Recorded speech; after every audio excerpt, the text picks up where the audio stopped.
तो दोस्तों स्वागत है आपका हमारे फिर से एक नए वीडियो में। आज के इस वीडियो में हम लोग पढ़ने वाले हैं moles of expressing concentration. Video बहुत ही आसान शब्दों में होगी। आपको यदि कोई भी समस्या हो तो वीडियो में कमेंट ज़रूर कर दीजिएगा। और आप यदि बी फार्मेसी फर्स्ट ईयर के स्टूडेंट हैं तो भी ये वीडियो देख सकते हैं। और केमिस्ट्री से रिलेटेड ये बहुत ही इम्पॉर्टेंट है, तो आप अगर केमिस्ट्री आपको अच्छी लगती है तो भी आप वीडियो देख सकते हैं कि कंसंट्रेशन क्या होता है। तो चलिए वीडियो स्टार्ट करते हैं। कंसंट्रेशन मतलब क्या होता है? It is basically the amount of solute mix with solvent. यदि आपको इसका मतलब ना समझ में आया तो मैं आपको बता देता हूँ कि सॉल्यूट जो होता है, सॉल्यूट और सॉल्वेंट हम लोग समझ लेते हैं।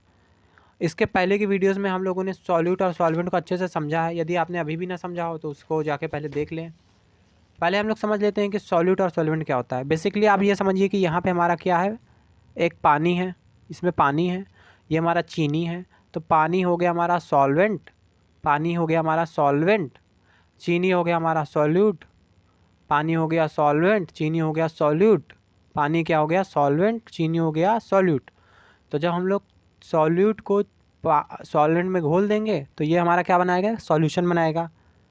सॉल्यूशन बनाएगा। अब सॉल्यूट की अगर मात्रा हम लोग सॉल्वेंट में ज़्यादा कर देते हैं तो हमारा क्या हो जाएगा, कंसंट्रेशन इसकी बढ़ जाएगी, इसकी सांद्रता सांद्रता बढ़ जाएगी। यानी कि इसके अंदर सांद्रता यानी कि इसकी क्वांटिटी बढ़ नहीं जाएगी। इसके अंदर एक लिमिट अमाउंट भी कुछ होता है ना। जैसे मान लीजिए आधा किलो डाला तो ठीक है, 1 किलो डाल दिया तो ज़्यादा मीठा हो जाएगा, ज़्यादा पानी के अंदर इसकी सांद्रता बढ़ नहीं जाएगी।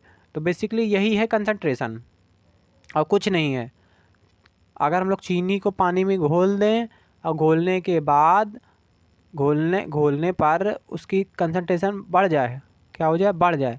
मान लीजिए और डाल दिया हमने आधा किलो, 1 किलो और डाल दिया तो इसकी कंसंट्रेशन क्या हो गई, अब बदल नहीं गई, इसकी इसकी सांद्रता बदल नहीं गई। इसके अंदर ये मीठा नहीं हो गया, धीरे धीरे ज़्यादा मीठा नहीं हो गया, ठीक है। यानी कि चाशनी बन गई, एक तरह से देखा जाए गाढ़ा गाढ़ा हो गया। तो ये क्या हो गया, ये हमारा वो नहीं बन गया। अरे क्या बन गया भाई, ये बन गया हमारा क्या, ये बहुत ही ज़्यादा, ये बहुत ही थिक सॉल्यूशन बन गया, जिसको हम लोग चाशनी बोलते हैं, ठीक है। अब मैंने आपको कंसंट्रेशन तो आई होप बता दिया होगा, अच्छे से समझ गए होंगे आप। और यदि अभी भी ना समझ पाए हों तो वीडियो को रिवर्स करके देख लीजिएगा फिर से, ठीक है। और अभी भी ना समझ में आए तो फिर कमेंट कर दीजिएगा भाई कि समझ नहीं आ रहा मेरे को, ठीक है।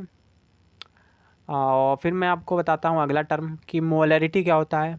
यानी कि हम लोग जो कंसंट्रेशन होता है, कंसंट्रेशन को हम लोग अलग अलग टर्म में लिखते हैं। यानी कि कंसंट्रेशन को भी लिखने के कई तरीके होते हैं, कई कई चीज़ों में लिखते हैं। तो वो क्या क्या होते हैं, पहला हो गया मोलैरिटी, फिर मोलैलिटी। मोलैरिटी को हम लोग बोलते हैं मोलरता, मोलैलिटी को बोलते हैं मोललता, नॉर्मेलिटी को बोलते हैं हम लोग नॉर्मलता, फॉर्मेलिटी को बोलते हैं, क्या बोलते हैं, मोल प्रभाज। परसेंट कंसंट्रेशन हो गया और इसी प्रकार पार्ट्स पर मिलियन हो गए। मोलैरिटी क्या होता है, मोलैरिटी आइए समझते हैं हम लोग। मोलैरिटी क्या होता है, molarity of a solution is defined as number of moles of solute. यानी कि number of moles of solute. Basically ये आप छोड़िए यहाँ तक टर्म, ये इतना टर्म आप छोड़ दीजिए, उसके बाद समझिए आगे से। Number of moles of solute dissolve पर लीटर ऑफ सॉल्यूशन। दोस्तों मैं आपको अपनी पूरी कोशिश करता हूँ समझाने की, ठीक है।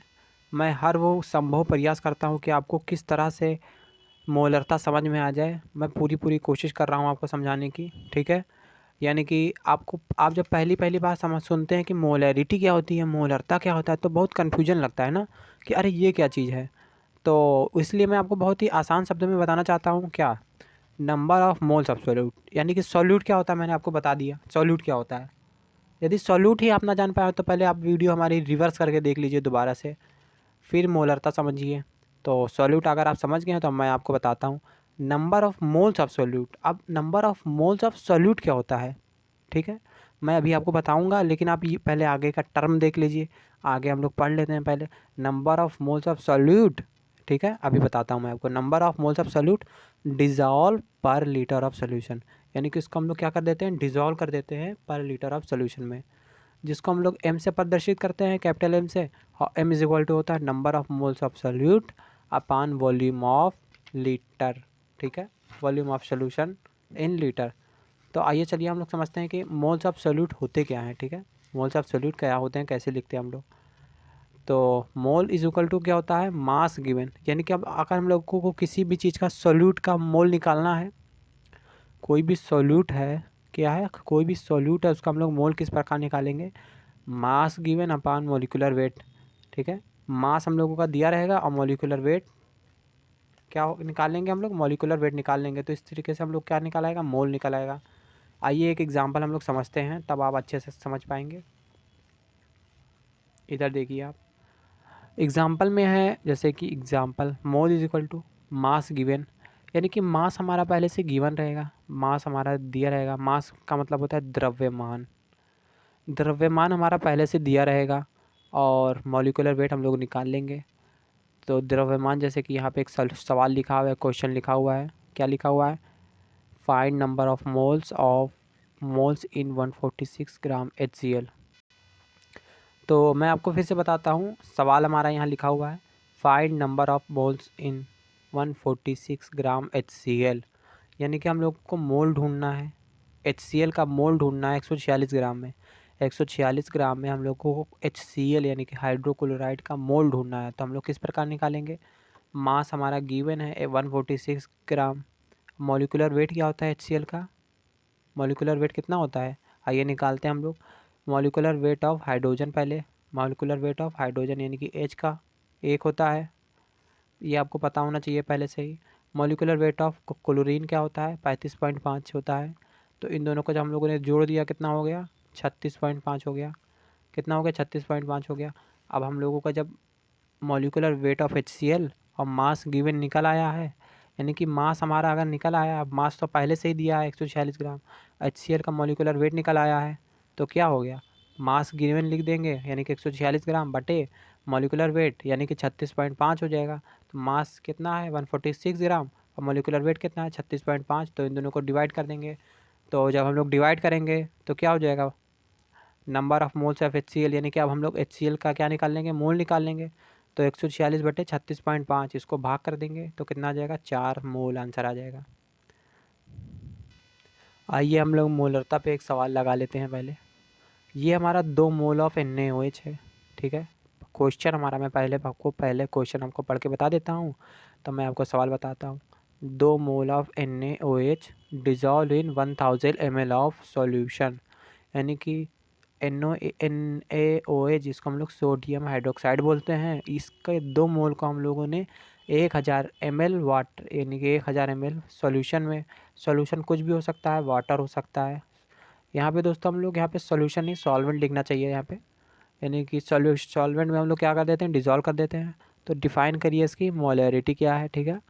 तो चलिए मोलैरिटी हम लोग देखते हैं क्या होती है। मोलैरिटी मैंने अभी आपको फार्मूले पहले ही मैंने आपको फार्मूला बता रखा है, number of moles of solute upon volume of solution in litre, ठीक है।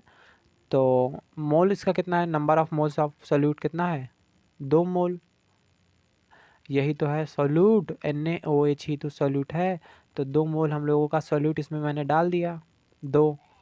अब फिर क्या है, volume of solution in litre, तो वॉल्यूम सॉल्यूशन क्या है हमारा 1000 ml है, यही तो है 1000 ml ऑफ सॉल्यूशन ही तो है। तो इसको हम लोगों ने लीटर में जब बदला, 1000 ml को जब आप लीटर में बदलेंगे तो 1 लीटर नहीं आएगा, चाहे 1000 ml का ही है चाहे लीटर का ही है, तो बात एक ही है। तो हम लोग यहाँ पे फार्मूले में लीटर में लिखते हैं, तो लीटर हो गया एक।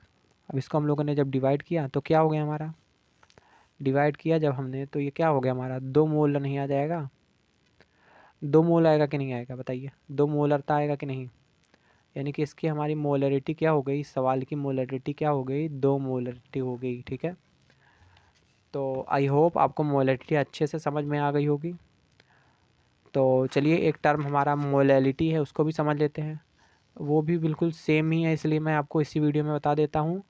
अगली वीडियो में हम लोग नॉर्मेलिटी को समझेंगे और मोलैलिटी समझने के बाद वीडियो कंप्लीट हो जाएगी।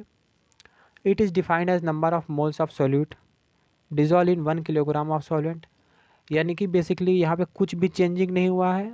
पीछे अगर वहाँ पे हम लोगों ने इन लीटर लिया था तो इसमें किलोग्राम लिख देंगे बस, ठीक है। जैसे कि आप देख सकते हैं, it is defined number of moles of solute, same है कि नहीं है, number of moles of solute same है कि नहीं है दोस्तों, number of moles of solute dissolve in 1 kilogram of solvent. और पीछे हम लोगों ने क्या लिखा था, 1 लीटर इन सॉल्यूशन, ठीक है। तो बेसिकली सॉल्यूशन कहिए या चाहे सॉल्वेंट ही लेके लिखना चाहिए, ठीक है। तो हमारा क्या हो गया 1 किलोग्राम ऑफ सॉल्वेंट, यानी कि हमारा केवल किलोग्राम का अंतर आया, बाकी फार्मूला हमारा पूरा सेम है। मोलैलिटी बराबर क्या होता है, मोलैलिटी बराबर number of moles of solute upon weight of solvent in kilogram, बस। और इसी के साथ हमारा ये वीडियो यहीं पे कंप्लीट होता है। आई होप आपको मैं अच्छे से समझा पाया हूँगा। और यदि आपको ना समझ में आया हो, कोई दिक्कत हो तो कमेंट ज़रूर करिए। तब तक के लिए मिलते हैं नेक्स्ट वीडियो में। धन्यवाद।